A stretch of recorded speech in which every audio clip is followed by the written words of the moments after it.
Democratic Party's Death to America campaign marches on. The collective hubris of the party is on full display. I take responsibility for trusting the word of a neighborhood salon that I've been to over the years many times, and that when they said, well, we're able to accommodate people one person at a time, and that we can set up that time, I trusted that. As it turns out, it was a setup.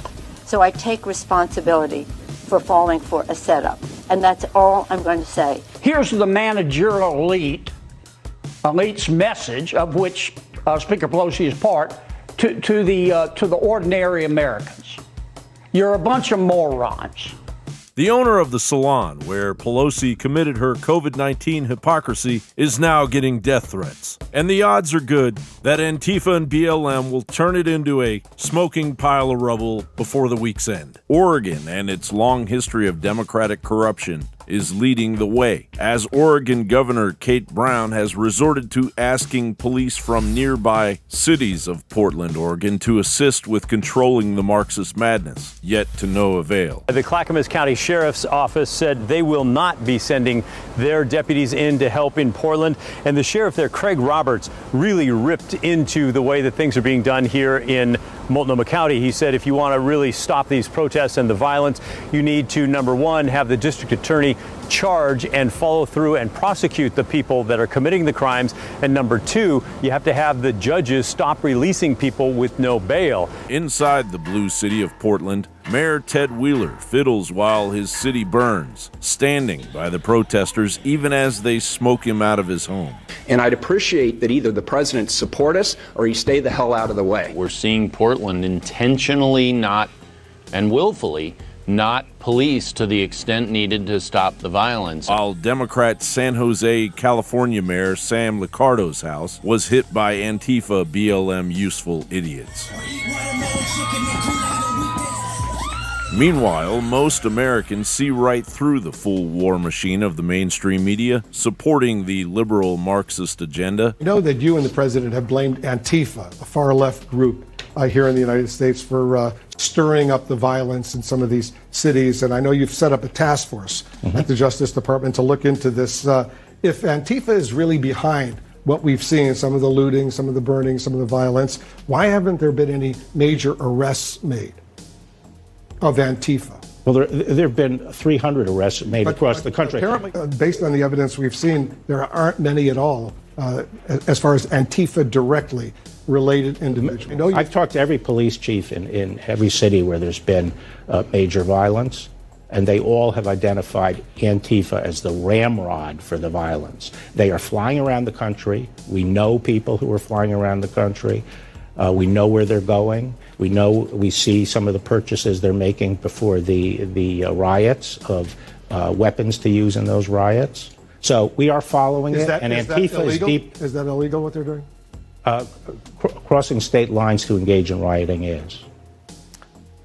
In an interview, federal offense. And you guys always talk about how many times Trump has lied. I've calculated that I think with your chyrons, with, I don't know if there's any journalists left at CNN, but I know that, if I were to estimate about 300 different, distortions or misinformation that we get out of CNN, if you added all that up to 46 months, it comes out to be 300,000 plus distortions of truth. I'm grateful for the call, and I know that you're not the only person that feels this way. There has been a process of radicalization that's happened in this country with media bashing that is absolutely unprecedented. Amazingly, Joe Biden and Kamala Harris mysteriously trudge along, ignoring months of supporting the rioters, only to do a neck-snapping 180 on the issue due to internal polling. Both Antifa and BLM are extremist organizations that promote violence. But Biden did not condemn them, he did the opposite. Remember the BLM psychopaths who cheered when a Trump supporter was assassinated in Portland over the weekend? We showed you the tape on Monday. Joe Biden essentially said he agreed with them. He said the dead guy asked for it. Watch this. I think what happened in Portland, where one of the Trump guys riding along in vans inciting response is shooting rubber bullets, I guess, or paintballs. Apparently there was someone shot by someone in the crowd with a bullet, killed. I think that person should meet the legal requirements that whatever that calls for. We should be investigated, and it should follow through on what needs to be done. Someone should make an ad out of that. It's remarkable. Look how hard he's trying not to say a single, not one, cross or critical word about a murderer. But the only person protecting life, liberty, and property from the ongoing Marxist threat is President Trump, of course. As the New York Post detailed, President Trump is ordering the federal government to begin the process of defunding New York City and 3 other cities where officials allowed lawless protests and cut police budgets amid rising violent crime. In a 5-page memo, Trump says it is imperative that the federal government review the use of federal funds by jurisdictions that permit anarchy, violence, and destruction in America's cities. Even lifelong Democrats are jumping ship in droves. I'm a lifelong Democrat. I'm from Lorain, Ohio, which is a Democrat city in Ohio.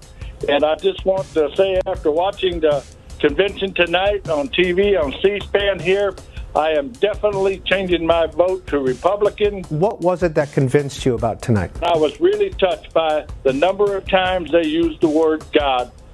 They put God into everything, and the people on the Democratic side on their convention act like they were pushing God right out of it. Don't count the Democrats out yet. Gateway Pundit reports a top Democrat data and analytics firm funded by Michael Bloomberg claimed it is highly likely President Trump will win by a landslide on election night, but will ultimately lose in the following days after mail-in ballots continue to be counted. Hawkfish CEO Josh Mendelson called the Democrat mail-in voting fraud operation deployed to steal the election post-election day a red mirage in an interview with Axios on HBO. Well, this is a sort of cheap talk to get around the fundamental problem, which is the bipartisan commission chaired by Jimmy Carter and James Baker said back in 2009 that mail-in voting is fraught with the risk of fraud and coercion. But since then, and until this administration, sorry, haven't proved it. Let me talk. Yeah, please.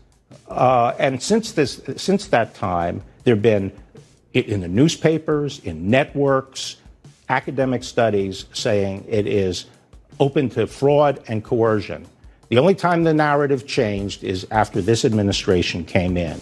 But elections that have been held with mail have found substantial fraud and coercion. If the Electoral College has not yet named a successor, presumably either Donald Trump or Joe Biden, then whoever is the Speaker of the House would become the acting President of the United States. The Democrats' two-faced projection is reaching its zenith with statements like these. These people will stop at nothing. And yes, the Russians helped them last time. The Russians are helping them now. There's going to be a split screen. You're going to see the military going in to pull this man who's going to orange knuckle the resolute desk.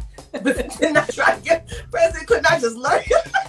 Yeah, well, no, I was just thinking, he probably won't even come to Biden's inauguration. He'd be stacking sandbags in front of the White House. Oh, he won't. Right. It's really actually shameful. Enemies of the state. It has never been clearer who the enemy of the state truly is. John Bowne reporting.